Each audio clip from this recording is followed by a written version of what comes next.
So ayan guys, welcome to my YouTube channel. Ayan. Ngayon naman gagawa tayo guys ng masarap na dessert. Gagawa tayo ng cake. So ang gagawin natin cake guys, madali lang to. So mangga. Ayan, meron tayong 4 na mangga. Gagamit tayo ng gulaman na mangga flavor. Gagamit tayo ng fudgy bar. Ito yung pinaka-base ng ating gagawin cake. Tapos gagamit din tayo ng cornstarch at evap. Tapos condense. Ayan guys. So gagawin natin guys, ihiwain muna natin tong mangga.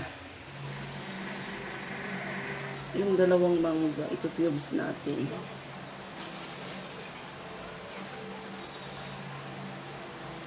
Kasi gagamitin natin ito sa pang-toppings. Ayan.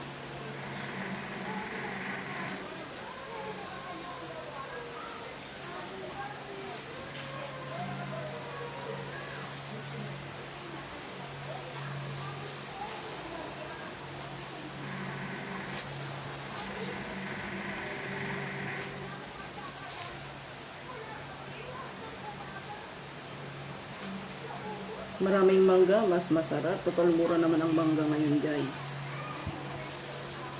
Diba?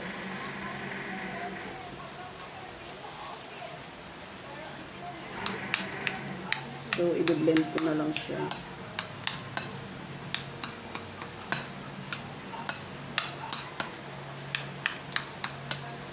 So, i-blend ko na lang to guys. So, yan guys, oh. I-assemble na natin ito.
Balatan mo pa nga ako ng ganito. Ilan? Dalawa. Kasi malaki tong ano eh. Pan. Baking pan. May ano kasi nito eh, mas maliit. Kaya wala ako eh. So,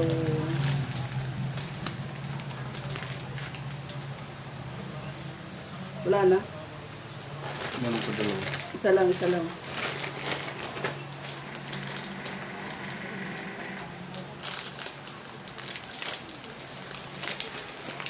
Try lang natin guys. Tapos ito sa mga bakante. May ano nito eh. Mas maliit.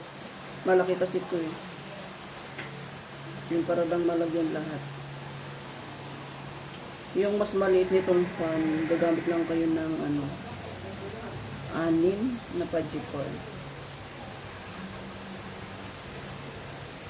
Yan, tingnan natin guys kung ano, ma-perfect ko. Yan, press lang natin. Diba? Habang gagawin natin yung ating mixture.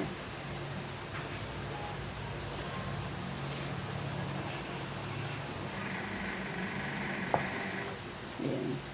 Pagkatapos natin mailagay nito, i-set aside muna natin tapos gagawin natin yung ating mixture. Diba?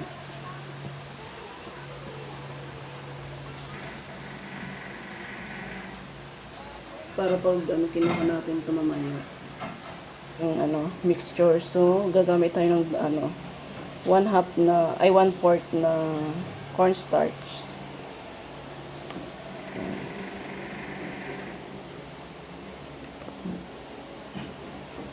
1/4.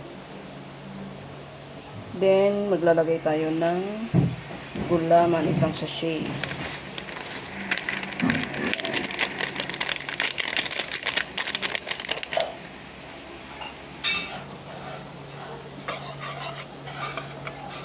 Durugin natin kasi nagbuo-buo ng aking gulaman po. Ayan, ngayon ilagay na natin. Ayan. Dahan-dahan na natin ilagay yung ating water. Yung tubig ko guys, doon ko na nilagay yung kasi binilend ko kanina yung ating mangga para maisama yung diba? Ayan. Para makuha lahat yung mangga. So, dahan-dahan nating ibuhos.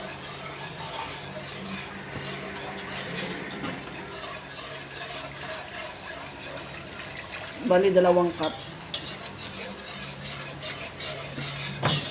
Yan, hanggang sa matunaw yung ating gelatin mango flavor.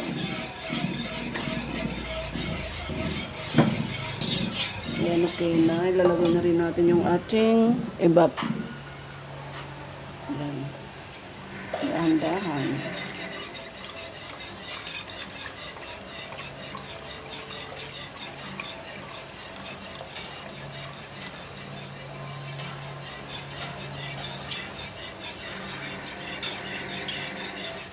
Yan, haluin lang natin kasi baka mamuo yung ating cornstarch.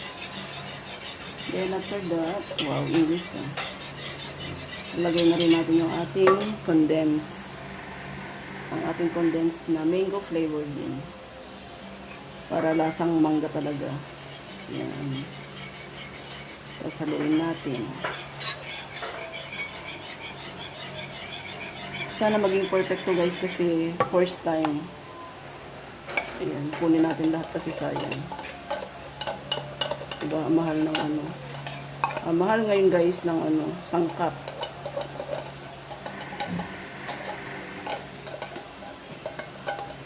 Ano na lang ba yung bumababa?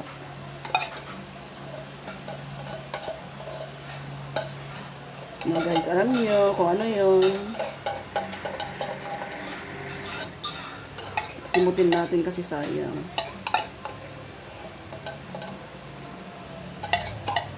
Ayan, diba? May mga 2 kutsara pa siguro yung nasimot ko.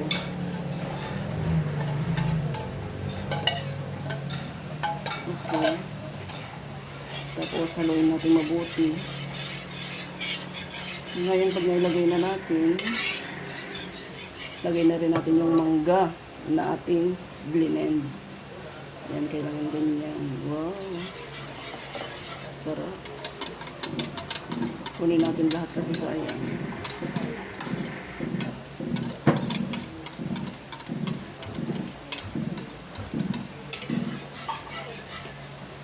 Tapos ayan, haluin natin mabuti.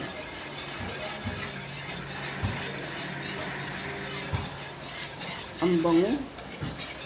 Lasang mangga talaga.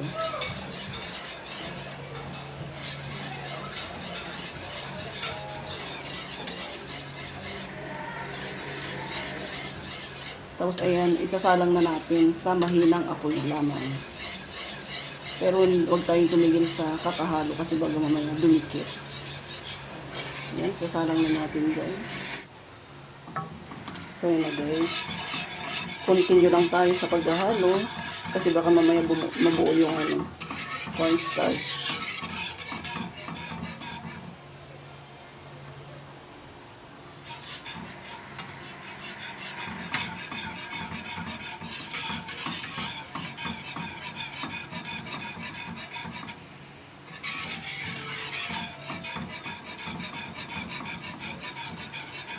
Ayan, pag kumulot tsaka pag nag-form na, pwede na natin patayin. Pero continue lang ng paghahalo para hindi mamuo. Kasi meron tayong nilagyan na cornstarch.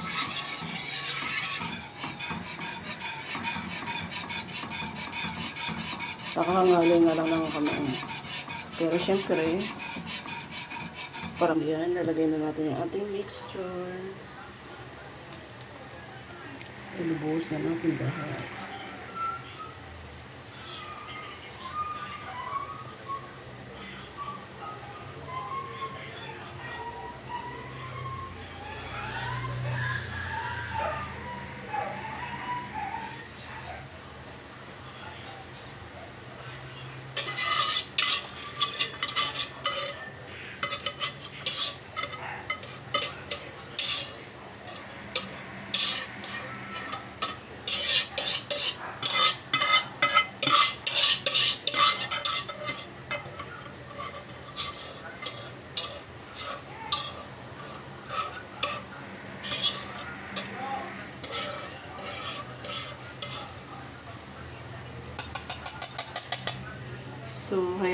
natin guys dyan lang mag-form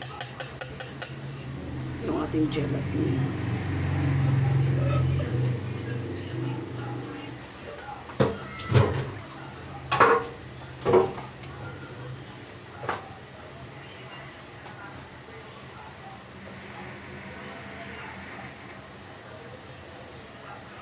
Hanggang mangga siya guys na tignan.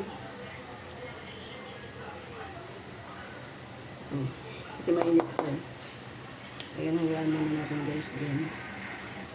Ayan yung mga ano niya, yung mga black na yun, yung di ba din nagdurog tayo ng ano ng so yan, okay na to guys. Ayan, okay na. Lalagay na natin yung ating toppings. Yan.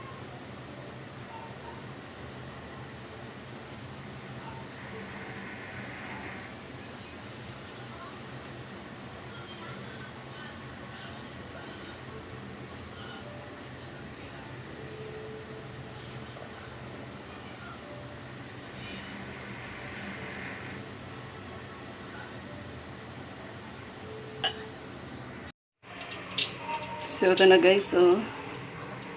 OMG. Yan, antayin muna natin siyang ano, mag-form talaga. Lalagay muna natin to guys sa ano, sa chiller. So yan guys, okay na, pwede na natin tanggalin dito. Bago natin lagyan ng ano, chocolate syrup. Ayan, okay na siya. Yan, lagyan natin ng chocolate syrup.